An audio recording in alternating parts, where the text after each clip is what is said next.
శ్రీ గురుదత్త. జై గురుదత్త. శ్రీ మహాగణాధిపతయే నమ. శ్రీ సరస్వత్యై నమ. శ్రీపాదవల్లభాయ నమ. ఆధ్యాత్మిక బంధువులకి, దత్త బంధువులకి, అంతమందికి కూడా కృతజ్ఞతాపూర్వక అభివందనాలు తెలియచేసుకుంటూ, ఇవాళ మనం నైమిసారణ్య వైభవంలో 8వ భాగం 8వ రోజు పారాయణ మనం స్మరణం చేసుకుంటున్నాం. గత భాగాన్ని అనుసరించుకుని వెళుతూ ఉంటే దత్తాత్రేయ మహర్షి దత్తాత్రేయ చరిత్ర ఇవాళ మనం స్మరణం చేసుకుంటున్నాం. అత్రి అనసూయ దంపతులు వృక్ష పర్వతంపై పుత్రప్రాప్తి కోసం పరబ్రహ్మ కోసం తపస్సు చేస్తూ ఉంటే వాళ్ళకి త్రిమూర్తులు సాక్షాత్కరించారు. ఆ దంపతులతో త్రిమూర్తులు తమ అంశతో త్వరలో పుత్రోదయం అవుతుందని వరాన్ని ప్రసాదించారు.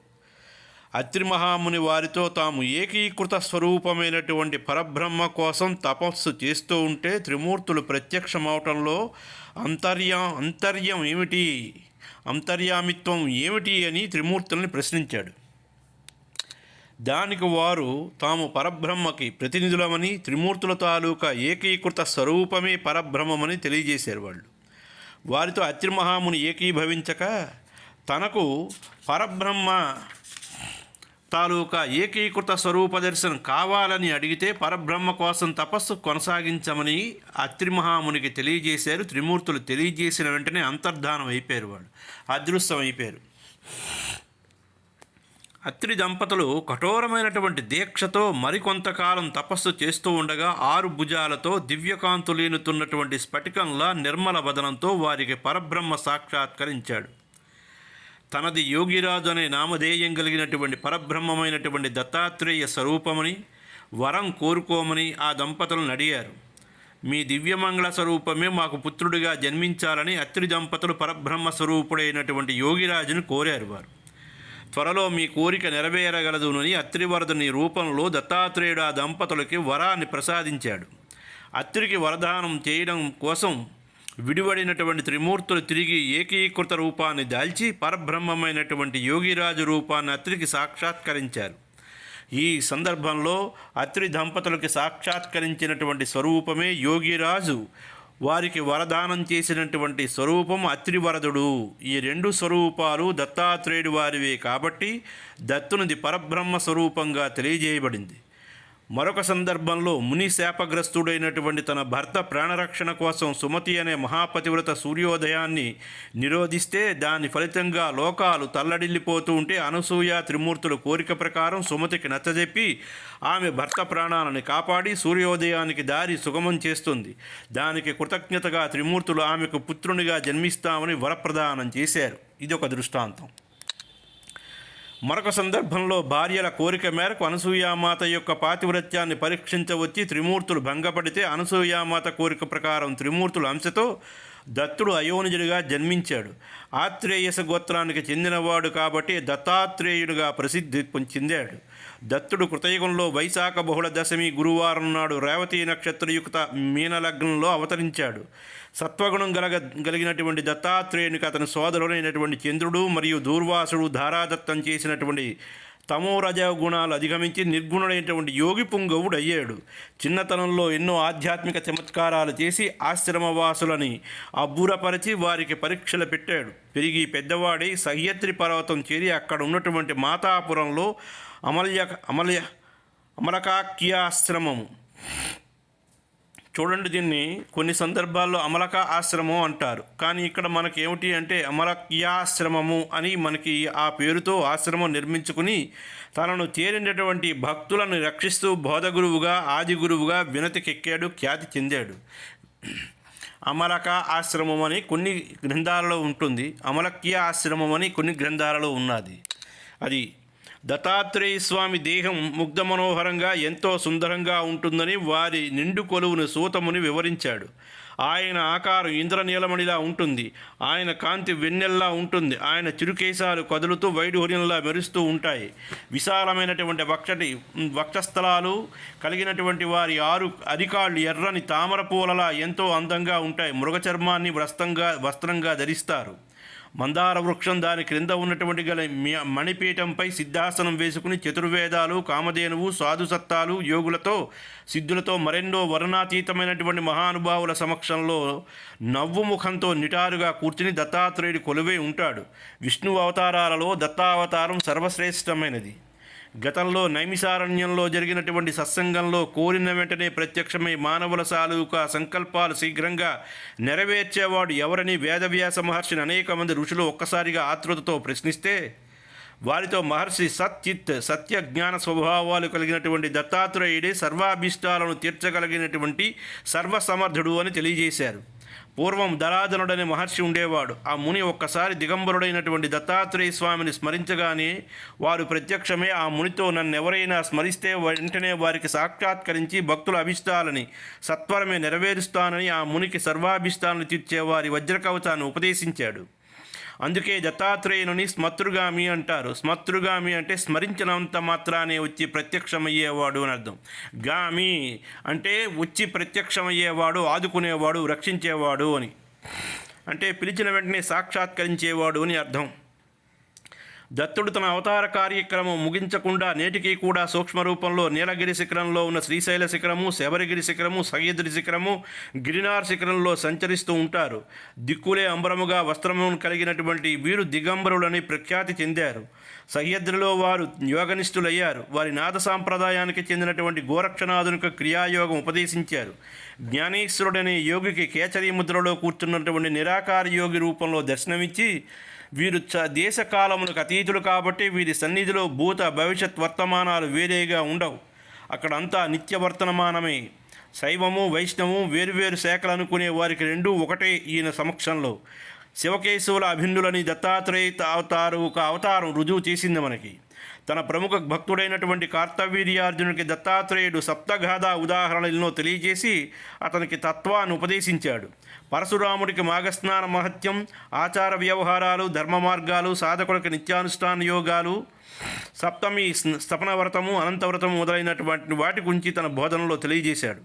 ఇంకా భక్తులకి శిరోధార్యాలైనటువంటి ఎన్నో నీతులు, ధర్మాలు, ఆచార వ్యవహారాలు, కాలజ్ఞానాలని వివరించాడు. దత్తుని ఆశ్రయించి ముక్తి పొందిన వారిలో అలర్కుడు ముఖ్యుడు. దత్తుడు అలర్కునికి చేసినటువంటి జ్ఞానబోధ అతనిని కార్యోన్ముఖుని చేసింది. దత్తభక్తుడైనటువంటి విష్ణుదత్తుని ఇంట్లో ఆబ్దీకానికి దత్తుడు భక్తగా వెళ్ళి అతనికి సర్వశక్తులు సంక్రమింపజేశాడు. త్రిలోకాధిపత్యం పోగొట్టుకున్నటువంటి ఇంద్రునికి తిరిగి ఆ ఇంద్రపదవిని కట్టబెట్టాడు. లోకతత్వాన్ని ప్రత్యక్షంగా తెలుసుకోవాలన్న ప్రహ్లాదునికి కూడా దత్తాత్రేయులు వారు జ్ఞానబోధ చేశారు. లోకారాధ్యుడైనటువంటి సూర్యభగవానుడికి కుష్ఠరోగాన్ని ఉపశమింపజేశారు. దాని నుంచి విముక్తి కలుగజేశాడు. శ్రీకృష్ణుని వంశానికి మూలపురుషుడైనటువంటి యదురాజుకు దిగంబరుని రూపంలో తాను ప్రకృతిలో ఉన్నటువంటి 24 మంది గురువుల దగ్గర నేర్చుకున్న సారమంతా తెలియజేసి జ్ఞానబోధ చేశాడు. వేదజ్ఞానం మరిచినటువంటి బ్రహ్మదేవునికి తిరిగి వేదాలన్నింటినీ స్ఫురణకు తెచ్చేలా చేశాడు. చతుర్విధ పురుషార్థాల కోసం మానవ జీవితంలో బ్రహ్మచర్య, గృహస్థ, వానప్రస్థ, సన్యాస అను 4 ఆశ్రమాలు ఉన్నాయి. దీనికి అదనంగా దత్తాత్రేయ స్వామి వారి అవధూతాశ్రమాన్ని పేరుతో 5వ అవతారాన్ని ఆశ్రమాన్ని నెలకొల్పారు. ఈ ఆశ్రమంలో కైవల్యం కోసం నిరంతరం దత్తనామస్మరణ చేస్తారు.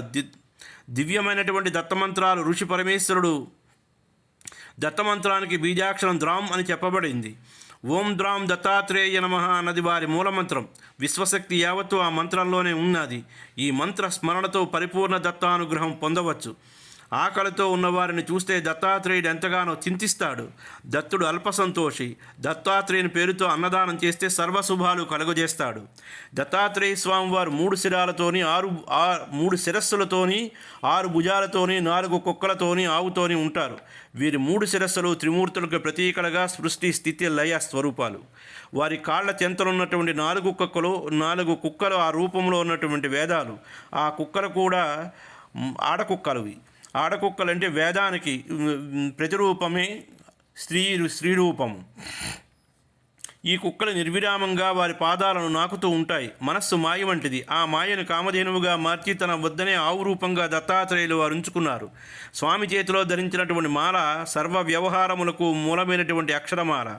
ఆచార వ్యవహారముల ధర్మ అర్ధ కామముల త్రిపుటిని వారు శూలముగా ధరించారు. వారి చేతిలో ఉన్న శంఖము, నాదము, డమరు సర్వవేదముల ప్రావిర్భావాన్ని, కమండలము పాపపుణ్యాల ఫలదాయకము, చక్రము అవిద్యానాశనానికి సంకేతము.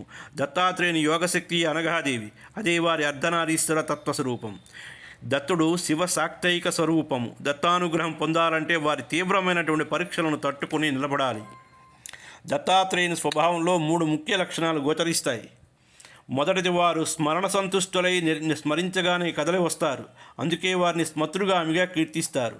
రెండవది, వారు ముక్తి ప్రదాత, అలాగే ముక్తి ప్రదాత, అలాగే భక్తి ముక్తి ప్రదాత. మూడవ లక్షణం, భక్తులకు దత్తమవుతాడు. అంటే ఆయన తన భక్తుల వెన్నంటి ఉంటూ వారి మంచి చెడ్డలను చూస్తూ వారికి దత్తమవుతాడు. అందుకే వారిని దైవ గురు స్వరూపంగా కొలవాలి. దత్తాత్రేయునిది సర్వదేవతా స్వరూపం. దత్తప్రభువు నుంచి త్రిమూర్తులు వారి నుండి 3,000,000 దేవతలు, వారి నుండి 33 కోట్ల దేవతలు ఆవిర్భవించారు. కాబట్టి దత్తులను పూజిస్తే సర్వదేవతలని పూజించినటువంటి ఫలితం దక్కుతుంది. దత్తాత్రేయుని దర్శనార్థం ప్రతినిత్యం అదృశ్య రూపాలలో సమస్త దేవతలని 3 సంధ్యా సమయాలలో దత్తక్షేత్రాలకు వస్తారు. అవధూతోపనిషత్తులో దత్తాత్రేయ స్వామి వారి సాంకృతి అని ఋషికి ఉపదేశించారు. ఇందులో అవధూత అంటే ఎవరో, వాని స్థితి ఎటువంటిదో, అవధూతని గుర్తించడానికి సంకేతాలు ఎలా ఉంటాయో, చిహ్నాలు ఎలా ఉంటాయో, అతను ఎలా ప్రవర్తిస్తాడో దత్తాత్రేయ స్వామి ప్రభువు స్వయంగా ఈ ఉపనిషత్తులో వివరించాడు. ఆ అంటే అక్షరుడు, నాశనము లేనివాడు. వా అంటే వరేణ్యుడు, బ్రహ్మవేత్తల్లో ఉత్తముడు. ధూ అంటే ధూత, విదలించుకున్న సంసార బంధములు కలిగినటువంటి వాడు. త అంటే తత్వమస్యాది మహావాక్యాలకి ఆ లక్ష్యమైన వాడు. అవధూత అని పిలువబడతాడు. బ్రహ్మచర్య, గృహస్థ, వానప్రస్థ, సన్యాసాలు అనేటువంటి 4 ఆశ్రమాలని అధిగమించి అనవరతం పరమాత్మయందే మనస్సు లగ్నం చేసినవాడు, వర్ణాశ్రమాచార ధర్మాలకి అతీతుడై ఉన్నవాడు అవధూత. బ్రహ్మజ్ఞానానికి కర్మబంధాలు ఉండవు కాబట్టి అతడు అత్యాశ్రమి అని పిలువబడతాడు. దత్తాత్రేయ స్వామి వారు పరస్పర విరుద్ధ రూపాల్లో తిరుగుతూ ఉంటారు. భక్తులను చాలా కఠినంగా పరీక్షిస్తూ ఉంటారు. ఒక్కొక్కసారి జటామండలధారిగా, మరొక్షణంలో ముండిత శిరస్కుడిగా, భోగిగా, దిగంబరుడిగా, శ్వేతాంబరుడిగా, పీతాంబరుడిగా, శివపూజా ధురంధరుడిగా, కేశవార్చన ప్రముఖుడిగా, దురాచారుడిగా, వృద్ధునిగా, అనాచారునిగా, మద్యపాన ప్రియుడిగా, మగువ మానసగోచరునిగా, యోగరతునిగా, భిక్షువుగా దట్టమైన అడవులలో, గుహలలో దర్శనం ఇస్తూ ఉంటారు. ఇంకా నిత్యం సంధ్యవారుస్తూ భస్మోద్ధూళిత విగ్రహంతో నిగ్రహంగా ఆచార వ్యవహారాలు పాటిస్తూ గోచరిస్తారు. ఇది వారి స్వభావంలో ముఖ్యమైనటువంటి భూమిక. వారు ప్రతినిత్యం ఉదయం కాశీలో స్నానం, గాణగాపురంలో ధ్యానం, కొల్హాపురంలో భిక్ష, మరెన్నో ప్రక్రియలతో వివిధ ప్రాంతాలలో సంచరిస్తూ అసేతు హిమాచలం విహరిస్తారు. ప్రకృతిలో ఉన్నటువంటి సర్వజీవరాశులు తన గురువులని దత్తాత్రేయులు వారు చెప్పకనే చెప్పారు. కలికాలం ఉన్నంత వరకు దత్తాత్రేయ స్వామి వారు ఏదో రూపంలో ధర్మరక్షణార్థం, ఆధ్యాత్మిక అభివృద్ధి కోసం ఈ భూమిపై వివిధ అవతారాల్లో ఆవిర్భవిస్తూనే ఉంటారు. జగత్తు సృష్టి జరగక ముందు పరబ్రహ్మ కేవలం సంకల్ప స్థితిలోనే ఉన్నాడు. అప్పటికి ఇంకా త్రిగుణాలు సృష్టించబడలేదు, త్రిమూర్తులు కూడా లేరు, బ్రహ్మము జగత్తుగా ఏర్పడలేదు. ఆనాటికే సంకల్ప స్థితిలో ఉన్న పరబ్రహ్మమే దత్తాత్రేయుడు. ఆ తర్వాత త్రికోణాకారంలో త్రిగుణాలు, సాత్విక, రజో, తమో గుణాలు అవతరించాయి. వాటి ప్రభావంతో లోకాలు తల్లడిల్లగల ప్రమాదం ఉన్నాదని తలచినటువంటి పరబ్రహ్మ తానే అనేకమవ్వాలని జగత్తును, దాని పరిపాలకులను సృష్టించాడు. ఆనాటి నుండి దత్తాత్రేయ స్వామి వారు 16 రూపాల్లో, అనగా యోగిరాజు, అత్రివర్ధుడు, దిగంబరావధూత, కాలాగ్ని సమనుడు, యోగిజన వల్లభుడు, లీలా విశ్వాంబరుడు, సిద్ధరాజు, జ్ఞానసాగరుడు, విశ్వాంబరావధూత, మాయాముక్తావధూత, ఆదిగురువు, సంస్కారహీన శివస్వరూపుడు, దేవదేవుడు, దిగంబరుడు, దత్తావధూత మరియు శ్యామ కమలలోచనుడు రూపాలలో దర్శనమిస్తూ ఉంటారు. ఇవి దత్తాత్రేయుని స్వామివారి యొక్క షోడశ అవతారాలు. ఆ తర్వాత మరో సందర్భంలో త్రిమూర్తుల అంశతో వారు ఈ భూమండలంపై దత్తునిగా అవతరించారు. గాయత్రి త్రికూటములైనటువంటి ఆత్మవిద్య, శ్రీవిద్య, మహావిద్యలని ఇచ్ఛాశక్తి, క్రియాశక్తి మరియు జ్ఞానశక్తి అంటారు. ఆ శక్తుల తాలూకా మహా త్రికోణాకార ప్రతినిధులైనటువంటి కామేశ్వరి, వజ్రేశ్వరి, భగమాలిని అనే 3 అమ్మవార్లు తామస, రాజస, సాత్విక గుణ ప్రకల్పనాలు కలిగి ఉంటారు. దత్తాత్రేయునికి 3 శిరస్సులు కలిగినప్పటికీ ఒకటే కంఠస్వరం. ఈ దత్తస్వరూపము ఆ త్రికోణానికి దత్తమై పరబ్రహ్మ స్వరూపం ఉద్భవించింది. అదే శివశాక్తైక స్వరూపము. ఈ అభిన్న స్వరూపం ద్వారా సృష్టి చైతన్యం జరిగింది. జాగృత, సుషుప్న, స్వప్నావస్థలకి అవస్థలకి ఉపహేతు జ్ఞానం ఒకటే, పరబ్రహ్మం ఒకటే. గాయత్రి చతుర్థకూటమైనటువంటి పరో రజసి సావధోయ్ అనే కోటాను కోట్ల శక్తివంతమైనటువంటి కిరణములతో సూర్యకాంతిని కూడా అధిగమించి దిగంతము విశ్వవ్యాపితమైనటువంటి ప్రకాశిస్తున్నటువంటి సర్వజ్ఞత్వ, సర్వశక్తిత్వ, సర్వంతర్యామిత్వములను కలిగినటువంటి దత్తుడే పరబ్రహ్మము అని అర్థం. జీవులకు తెలియకుండానే వారిలో పరిణామాన్ని సాధించడమే దత్తావతారుల తాలూకా విశిష్టత. మహాయోగీశ్వరుడైనటువంటి దత్తాత్రేయులు వారు జగదాచార్యుడు, యోగ మార్గ శిక్షణ, సాంప్రదాయ సన్యాసాశ్రమ ధర్మరక్షణ, భక్తి మార్గ పరిరక్షణ అనే 3 అంశాల దత్తాత్రేయ అవతార ప్రధాన ధ్యేయాలు. దత్తాత్రేయుడు మహా అవధూత, ముక్తిదాయకుడు, జ్ఞానప్రదాత. దత్తాత్రేయుని భక్తితో స్మరించే భక్తుల పాపాలు నశిస్తాయి. పరబ్రహ్మ స్వరూపుడైనటువంటి దత్తాత్రేయుడు అజ్ఞాన అంధకారాన్ని పోగొట్టి జ్ఞానమనే వెలుగుని ప్రసాదిస్తాడు. కాబట్టి ఎంతమంది కూడా ఎల్లరూ సర్వకాలముల యందు ఓం శ్రీ గురుదత్త శరణం మమ అని భజించాలని సూత మహర్షి తెలియజేశాడు. ఆ తర్వాత చక్రతీర్థం గురించి ఇప్పుడు మనం స్మరణం చేసుకుంటున్నాం. నైమిసారణ్యంలో చక్రతీర్థం సర్వలోకాలలో కల్లా ఎంతో పవిత్రమైనటువంటి తీర్థం. విశిష్ట చరిత్ర కలిగినటువంటి ఈ చక్రతీర్థం దర్శనం మహాపుణ్యఫలం. ఈ చక్రతీర్థాన్ని ఎన్నో పురాణాలు చాలా విధాలుగా శ్లాఘించాయి. పురాణ కాలం నుంచి ఎంతమందో మహానుభావులు ఈ తీర్థాన్ని దర్శించి తమ జన్మని సార్థకం చేసుకున్నారు. అంబోయుగం తురంగమేధ సహస్రతుల్యం తచ్చక్రతీర్థమితి వేదో నిదంతి స్థానానా చత్రతమనుజాన పునర్భవంతి పదౌ ప్రణమ్య శిరసా మధుసూదనస్య నరసింహపురాణంలోది. స్థానానా చూడండి, స్థానానాచ తత్ర మనుజాన పునర్భవంతి స్థానానా చత తత్ర మనుజాన పునర్భవంతి పదౌ ప్రణమ్య శిరస మధుసూదనస్య నరసింహపురాణంలోది. బ్రహ్మమానస చక్రం ద్వారా ఏర్పడినటువంటి తీర్థాన్ని చక్రతీర్థం అంటారు. చక్రతీర్థంలో స్నానం చేసినటువంటి వారికి 1000 అశ్వమేధ యజ్ఞాలు చేసినటువంటి ఫలితం దక్కుతుందని, విష్ణు మోక్ష ప్రాప్తి సిద్ధిస్తుందని నరసింహపురాణం తెలియజేస్తున్నది. అయ్యా, ఇక్కడికి ఇది సమాప్తం. స్వస్తి ప్రజాభ్య పరిపాలయంతం న్యాయేణ మార్గేణ మహిమహీష గోబ్రాహ్మణేభ్య సోమస్తు నిత్యం లోకా సమస్త సుఖినో భవంతు. ఈ చక్రతీర్థం గురించి మళ్ళీ మనం ఒకసారి పునఃస్మరణం చేసుకుందాం మళ్ళీ తరువాయి భాగంలో.